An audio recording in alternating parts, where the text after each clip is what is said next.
This is lecture number 6 of chemical kinetics और इस part में हम फर्स्ट ऑर्डर के रेस्पेक्ट में कुछ कॉन्सेप्ट सीखेंगे और फिर क्वेश्चंस देखेंगे। डन। अच्छा, सबसे पहले आइए एक कॉन्सेप्ट सीखते हैं, concept about pseudo order reaction. तो कॉन्सेप्ट हमारे पास है कि सूडो ऑर्डर रिएक्शन क्या होता है। देखिए, सूडो ऑर्डर रिएक्शन को पहचानने के लिए आपको कुछ इंपॉर्टेंट पॉइंट्स का ध्यान रखना पड़ेगा। अगर आपको रिएक्शन में एक से ज्यादा रिएक्टेंट दिखे, only any of the reactant is in excess. एक तो आपको क्या दिखे कि आपको क्या दिखे, रिएक्शन में रिएक्टेंट, कोई सा भी रिएक्टेंट एक्सेस अमाउंट में दे रखा हो, तब वो सूडो ऑर्डर रिएक्शन हो सकता है। और अगर कैटलिस्ट भी रेट लॉ में आ रहा है, तब वो सूडो ऑर्डर रिएक्शन होगा। जैसे मान लेते हैं एक रिएक्शन है A गोज टू B और इसको फास्ट करने के लिए हमने कैटलिस्ट यूज किया C। और रेट लॉ लिखते वक्त इसमें आप क्लियरली देख सकते हैं रिएक्टेंट का भी कॉन्सेंट्रेशन इंक्लूड किया और कैटलिस्ट का भी। तो रेट लॉ में अगर कैटलिस्ट आ रहा है तो ये पक्का सूडो ऑर्डर रिएक्शन होगा। डन। आपको सिर्फ समझ में आना चाहिए, ये उतना इंपॉर्टेंट नहीं है। जैसे आप केमिकल इक्विलिब्रियम में पढ़ के आते थे कि अगर आपके पास दो कांस्टेंट है, इक्विलिब्रियम कांस्टेंट K1 K2, तो हम K इक्विलिब्रियम लिखते थे जो कि होता था K1 K2 के बराबर। ये आप पढ़ के आए। डन। तो अगर आप यहां कैटलिस्ट को इंक्लूड कर रहे हैं और इसका फिर ऑर्डर देखिएगा तो ऑर्डर आप सेकेंड ऑर्डर रिएक्शन बोलिएगा। बट सिंस आपको पता है कैटलिस्ट जो है रिएक्शन में कांस्टेंट होता है, वो ना तो डिक्रीज करता है ना इंक्रीज करता है, तो एक ये कांस्टेंट एक ये कांस्टेंट, तो इन दोनों को मिला करके एक नया कांस्टेंट हम बना देते हैं। और तब आप देखिए यहां जो रिएक्शन का ऑर्डर आ जाएगा फर्स्ट, और इसको बुलाते हैं सूडो ऑर्डर रिएक्शन। एक्चुअली में ये था सेकेंड ऑर्डर रिएक्शन। क्यों? क्योंकि कैटलिस्ट का भी ऑर्डर 1, रिएक्टेंट का भी ऑर्डर 1 और ओवरऑल ऑर्डर 2, तो सेकेंड ऑर्डर रिएक्शन। पर सिंस कैटलिस्ट का अमाउंट कांस्टेंट है, इसलिए हमने इसको एक नए कांस्टेंट के साथ, देखिए K1 किसके बराबर आ जाएगा, K2 इंटू C। देखिए, तो एक नया कांस्टेंट डाला और अब जो रिएक्शन का ऑर्डर आ रहा है 1, इसलिए इसको बुलाते हैं सूडो फर्स्ट ऑर्डर रिएक्शन। तो यही कॉन्सेप्ट है सूडो ऑर्डर रिएक्शन का। अब जैसा मैंने आपको बोला था कि जो सूडो ऑर्डर रिएक्शन पहचानने का क्या तरीका है वो सुनिए, कि अगर कोई सा भी रिएक्टेंट एक्सेस अमाउंट में है तो सूडो ऑर्डर रिएक्शन हो सकता है। उसको समझने के लिए एग्जांपल लीजिए। ये एक रिएक्शन है, इसमें आप देख सकते हैं एक रिएक्टेंट इतना है इसका कॉन्सेंट्रेशन और एक इसका है, तो ये एक्सेस अमाउंट में है, ये एक्सेस अमाउंट में है, ये एक्सेस अमाउंट में है। तो अगर आप इन दोनों के रेस्पेक्ट में ऑर्डर लिखिएगा तो सेकेंड ऑर्डर आएगा।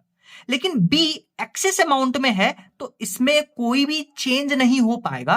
कोई भी चेंज होने का मतलब, जैसे मान लेते हैं इसमें से कुछ गया, इसमें से कुछ गया, और इसमें से मान लेते हैं इसमें से आधा मोल गया, तो इसमें से आधा मोल जाएगा तो कोई फर्क नहीं पड़ेगा, इसलिए इसका अमाउंट कांस्टेंट है। तो इसलिए इसका अमाउंट अगर कांस्टेंट है तो ये एक कांस्टेंट, एक ये कांस्टेंट, एक नया कांस्टेंट, इसको इसलिए बुलाते हैं pseudo first order reaction.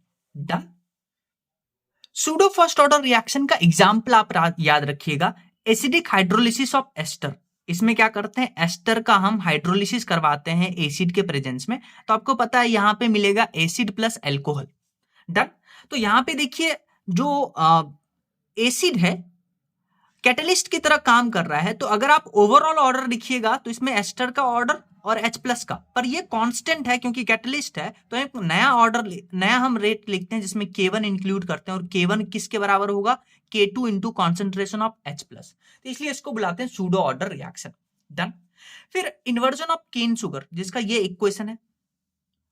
Cane sugar का एसिडिक हाइड्रोलिसिस करवाते हैं तो आपके पास ग्लूकोज और फ्रक्टोज मिलता है। तो इसमें देखिए हम एसिड कैटलिस्ट को भी इंक्लूड करते हैं, पर ये कांस्टेंट है तो नया बनाते हैं, तो ये भी सूडो फर्स्ट ऑर्डर रिएक्शन है। नेक्स्ट एक इंपॉर्टेंट कॉन्सेप्ट सीखिए, वो है कॉन्सेप्ट ऑफ, मतलब स्पेशल केस है फर्स्ट ऑर्डर रिएक्शन का है, वो है साइड या पैरेलल रिएक्शन। साइड या पैरेलल रिएक्शन क्या होता है, ध्यान से सुनिए।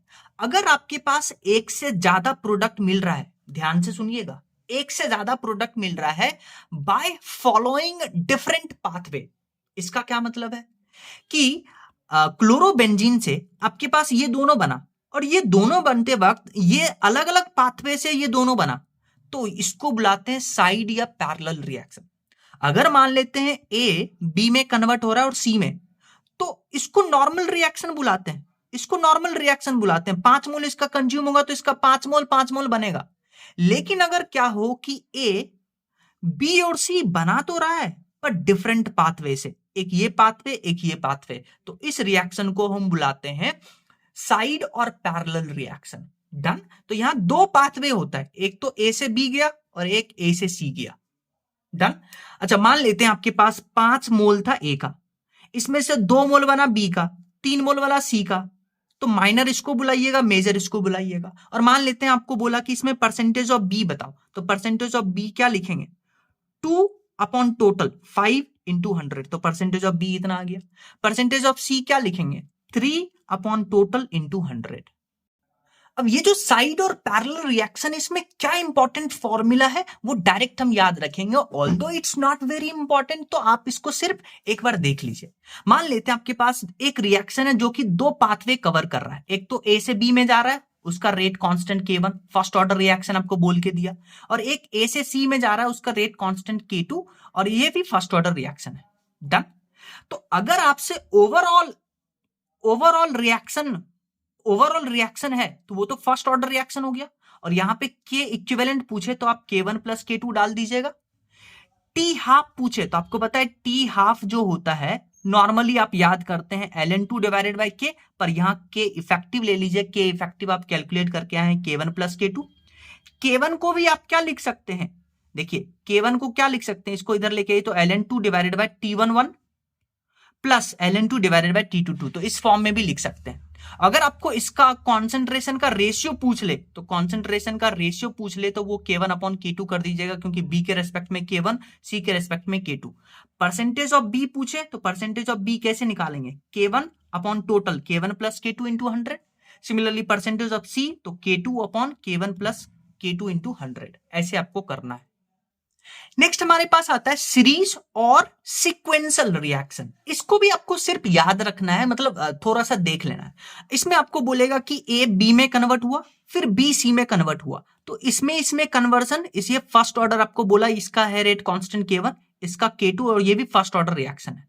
डन। अच्छा, इसमें क्या होता है, अगर t इक्वल टू 0 पे इसको A0 लेंगे तो आपको पता है A0 में से x कंज्यूम होगा और इसका x बनेगा, फिर B से C में कन्वर्ट हो रहा है तो X में से Y जाएगा और इसका बनेगा Y। डन। तो यहां B का जो कॉन्सेंट्रेशन होगा T टाइम बाद वो लेंगे X माइनस Y, इसका T टाइम बाद लेंगे A0 माइनस X, और इसका लेंगे T टाइम बाद Y। तो अगर तीनों को आप ऐड करिएगा तो आपके पास इनिशियल कॉन्सेंट्रेशन मिलेगा। तो अब आप देखिए A B में कन्वर्ट होगा, फिर B C में कन्वर्ट होगा, तो यहां क्या हो रहा है, B का एक तो पहले अमाउंट बढ़ रहा है, कब, जब A B में कन्वर्ट हो रहा है, फिर B का अमाउंट डिक्रीज होगा, कब, जब B C में कन्वर्ट होगा। तो यहां आपसे क्वेश्चन पूछता है कि वो टाइम बताइए जब B का मैक्सिमम कॉन्सेंट्रेशन हो, तो आपसे पूछता है time eight which concentration of B is maximum. तो वो टाइम आप याद रखिएगा ln K1 minus ln K2 divided by K1 minus K2। ये क्या है कि ये पहला रेट कांस्टेंट, ये दूसरा रेट कांस्टेंट, जो आपको क्वेश्चन में देगा। कई ग्राफ पूछ लेता है, ये देखिए रिएक्टेंट है तो ये हमेशा एक्सपोनेंशियली डिक्रीज करेगा, तो ए का ग्राफ देखिए एक्सपोनेंशियली हमेशा डिक्रीज कर रहा है, ये जो ग्राफ है। फिर सी जो है प्रोडक्ट है वो तो एक्सपोनेंशियली बढ़ेगा, तो देखिए सी का ये ग्राफ है, पर बी इनिशियली तो इंक्रीज करेगा फिर डिक्रीज करेगा, तो बी जो है वो इनिशियली इंक्रीज कर रहा है, एक मैक्सिमम आएगा फिर डिक्रीज करेगा, तो ये ग्राफ भी याद रखिएगा। नेक्स्ट हम बात करते हैं इफेक्ट ऑफ टेम्परेचर। मतलब टेम्परेचर एक रिएक्शन को कैसे कंट्रोल करता है। जैसे अगर आप ये रिएक्शन है A गोज टू प्रोडक्ट, इसका रेट कांस्टेंट लिखते हैं R equal to K concentration of A to the power N।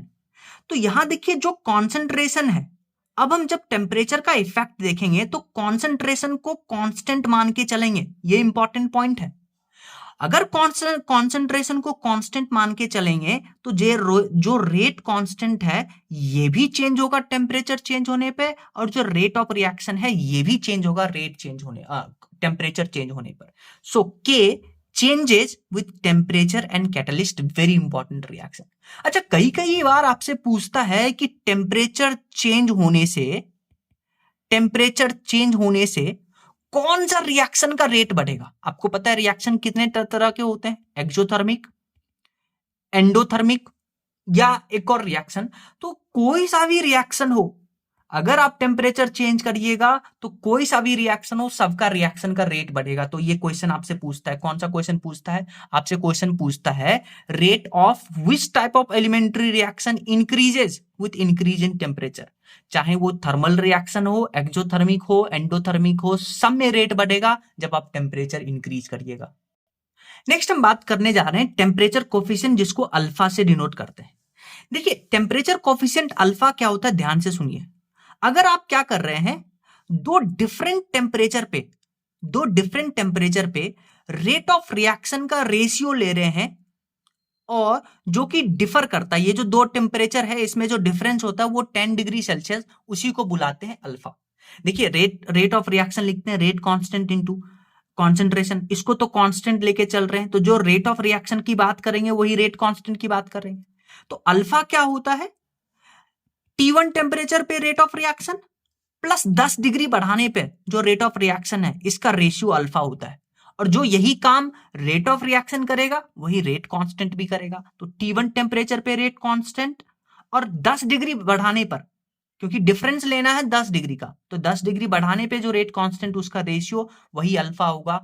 और आइडियली अल्फा जो होता है लेस देन इक्वल टू 3 या greater than equal to 2, mainly हम 2 काम में लेंगे। और अगर इनिशियल टेम्परेचर आपको नहीं गिवन है तो 25 डिग्री सेल्सियस यानी 298 केल्विन लेके चलेंगे। जैसे आपसे क्वेश्चन पूछ लेगा कि rate of reaction 25 degree Celsius पे है 10⁻⁻2 और टेम्परेचर कोफिशिएंट आपको क्वेश्चन में गिवन है वो 2, तो आपसे बोलेगा कि रेट एट 35 डिग्री सेल्सियस बताइए। तो आप क्या करिएगा, रेट एट T1 टेम्परेचर यानी कि 25 degree Celsius plus 10 degree Celsius यानी 35 डिग्री सेल्सियस, वो 2 के बराबर करिएगा। अच्छा, rate of reaction at 25 degree Celsius given है, तो रेट ऑफ रिएक्शन एट 35 आ जाएगा इतना। फिर आपसे 35 आ गया तो फिर आपसे पूछ लेगा 45 पे बताइए। तो आप क्या करिएगा, अगेन इसका रेशियो लीजिएगा, rate at 35 degree Celsius plus 10 rate at 45 degree Celsius will be equal to 1। इसका हम निकाल चुके हैं ये, फिर इसको 2 से मल्टीप्लाई कर दीजिए तो ये आ जाएगा रेट एट 45 डिग्री सेल्सियस। फिर आपसे मान लीजिए पूछ दिया रेट ऑफ 55 डिग्री सेल्सियस, तो क्या करिएगा, अगेन इन दोनों का रेशियो लीजिएगा, 2 के बराबर करिएगा और ये जो वैल्यू आया है आपके पास इसमें आप 2 से मल्टीप्लाई कर दीजिएगा। तो अगर हम एक जनरल टर्म्स में बात करते हैं, जनरल टर्म्स में क्या, एक फॉर्मूला बना लेते हैं। जैसे आप 25 डिग्री सेल्सियस पे आपको रेट गिवन था, आपको निकालना था 35 डिग्री सेल्सियस पे रेट, और आप करते थे अल्फा देता था आपको, तो आप ऐसे कर दीजिए alpha equal to delta T divided by 10। ये फॉर्मूला याद रखिए, rate at T degree Celsius और रेट एट डेल्टा टी बढ़ाने पर टेम्परेचर डेल्टा टी बढ़ाने पे alpha to the power delta T divided by 10। अब इस फॉर्मूले पे आप अप्लाई करिए। आपको T1 25 डिग्री सेल्सियस गिवन था, T2 आपको गिवन था 35 डिग्री सेल्सियस, तो आपको बताना है अल्फा बताना है आपको। तो आप इस फॉर्मूले में पुट करिए, यहां 25 रखिएगा, यहां 35 रखिएगा, और डेल्टा टी टेम्परेचर डिफरेंस कितना है 10, तो 10 डिवाइडेड बाय 10 यहां आ गया 1, तो अल्फा किसके बराबर आ जाएगा, 2 के बराबर आ जाएगा। अल्फा 2 के बराबर नहीं आएगा, अल्फा का वैल्यू आपको क्वेश्चन में गिवन था यानी 2 टू द पावर 1। सिमिलरली मान लीजिए 45 डिग्री सेल्सियस पे बात करें, तो 45 डिग्री सेल्सियस पे क्या करिएगा, नीचे 35 रखिएगा, ऊपर 45 रखिएगा, फिर यहां पे टेम्परेचर डिफरेंस डिवाइडेड बाय 10, तो अल्फा टू द पावर 2 आ जाएगा यानी 2 टू द पावर 2। फिर हम बात करते हैं अरेनियस इक्वेशन का। अरेनियस इक्वेशन क्या होता है, एक रिलेशन होता है जिसमें रेट कांस्टेंट का रिलेशन होता है टेम्परेचर के साथ में, और वो आता है K is equal to A E to the power minus E upon R T. E को बुलाते हैं एक्टिवेशन एनर्जी, आर होता है गैस कांस्टेंट। आर का वैल्यू आपको याद रखना पड़ेगा, आर का जो वैल्यू होता है, अगर आपके पास एनर्जी या तो जूल में हो सकता है या एनर्जी कैलोरी में हो सकता है, तो आप आर का वैल्यू यूज करिएगा 25/3, कब, जब एनर्जी जूल में हो, और आर का वैल्यू यूज करिएगा 2, कब, जब एनर्जी कैलोरी में हो, तो आर का, और टी टेम्परेचर होता है जो कि केल्विन में लेंगे। ए जो है इसको कांस्टेंट बुलाते हैं, और इस कांस्टेंट का नाम होता है कोलिजन फैक्टर, फ्रीक्वेंसी फैक्टर या प्री एक्सपोनेंशियल फैक्टर, एंड इसका यूनिट वही होता है जो के का यूनिट होता है। जैसे कई बार आपसे एक क्वेश्चन पूछता है कि calculate maximum possible value of K, या इसी का दूसरा लैंग्वेज यूज करता है calculate value of K at sufficient high temperature, या आपसे बोल देगा calculate value of K limit temperature tends to infinity पे के का वैल्यू बताइए। तो आपके पास ये रिलेशन है, आपको क्या करना है, टेम्परेचर को इन्फानाइट तक कंसीडर करना है। तो जब यहाँ पे इन्फानाइट रखिएगा तो टेम्परेचर यहाँ इन्फानाइट रखिएगा, तो ये पूरा वैल्यू जो है 1/इंफिनिटी, 1/इंफिनिटी, 1/इंफिनिटी वो जीरो के बराबर। टेम्परेचर जब इन्फानाइट रखिएगा तो इस फॉर्मूले में देखिए 1/t, 1/इंफिनिटी वो जीरो आएगा, तो e to the power zero यानी k इक्वल टू a के बराबर आएगा। यानी अगर आपको ये लैंग्वेज मिले calculate maximum value of k या calculate value of k at sufficient high temperature, तो आप k का वैल्यू k मैक्स a के बराबर आएगा। और यहां से अगर आपको k और 1 टेम्परेचर में ग्राफ पूछे तो वो ग्राफ ऐसे होता है, क्योंकि टेम्परेचर के इंक्रीज होने से एक्सपोनेंशियली जो रेट कांस्टेंट है वो बढ़ता है। तो आपके पास फॉर्मूला क्या था, k equal to a e to the power minus e upon R T. अब क्या करिए, दोनों तरफ ln ले लीजिए, तो ln K equal to ln a e to the power minus e upon R T, done. फिर ln को अंदर मल्टीप्लाई करिए, तो ln को अंदर मल्टीप्लाई करिएगा तो आपके पास फॉर्म आता है ln K equal to ln a minus e upon R into 1/t। और लॉग में कन्वर्ट करिएगा ln को, तो 2.303 से करना पड़ेगा, तो log k equal to log a minus e upon 2.303 r into 1/t। तो ये दो फॉर्मूला आपको याद होना चाहिए। फिर हम बात करते हैं ग्राफ के बारे में। तो देखिए आपके पास दो था, ln k equal to ln a minus e upon r into 1/t। क्या था फॉर्मूला आपके पास?